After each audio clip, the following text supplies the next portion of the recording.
सच्ची घटना पर आधारित प्राइम वीडियो की नई documentary dancing on the grave अपनी दिल दहला देने वाली कहानी को लेकर चर्चा में है। रिलीज के चंद दिनों बाद ही डॉक्यूमेंट्री कानूनी अड़चनों में फंस गई है। दरअसल मुरली मनोहर मिश्रा उर्फ स्वामी श्रद्धानंद ने इस सीरीज को कोर्ट में घसीटा है। डांसिंग ऑन द ग्रेव पर तुरंत रोक लगाने की मांग की है। उनका कहना है कि डॉक्यूमेंट्री उनके कानूनी अधिकारों को प्रभावित कर सकती है, क्योंकि उनका केस अभी भी कोर्ट में विचाराधीन है। दरअसल इस मामले को लेकर ही मुरली मनोहर मिश्रा को हत्या के लिए आजीवन कारावास की सजा सुनाई गई थी और वो मध्य प्रदेश के सागर के सेंट्रल जेल में अपनी सजा काट रहा है। डांसिंग ऑन द ग्रेव की कहानी सच्ची घटना पर आधारित है, जिसे प्राइम वीडियो ने हाल ही में 21 अप्रैल को रिलीज किया था। दरअसल मुरली मनोहर मिश्रा के वकील ने प्रोड्यूसर और प्राइम वीडियो को लीगल नोटिस भेजा है, जिसमें कहा गया है कि वेब सीरीज उनके मुवक्किल से संबंधित है और उनका केस अभी सुप्रीम कोर्ट में चल रहा है। सीरीज कई मामलों में मुरली मनोहर मिश्रा के कानूनी अधिकारों पर प्रतिकूल प्रभाव डालती है, इसलिए कानूनी नोटिस मिलने के तुरंत बाद सीरीज के प्रशासन पर रोक लगा दी जाए। नोटिस में कहा गया है कि प्राइम वीडियो के खिलाफ कोर्ट में आपराधिक मामला दर्ज कराया जाएगा।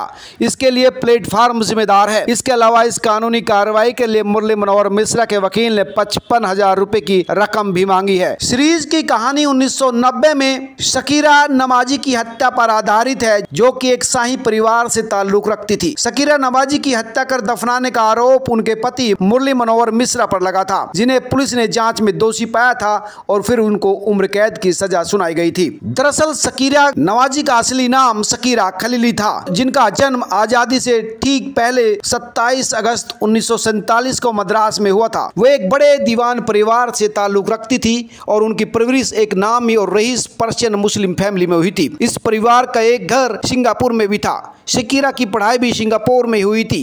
शकीरा मैसूर के दीवान मिर्जा इस्माइल की छोटी बेटी गोहर ताज बेगम की बेटी थी।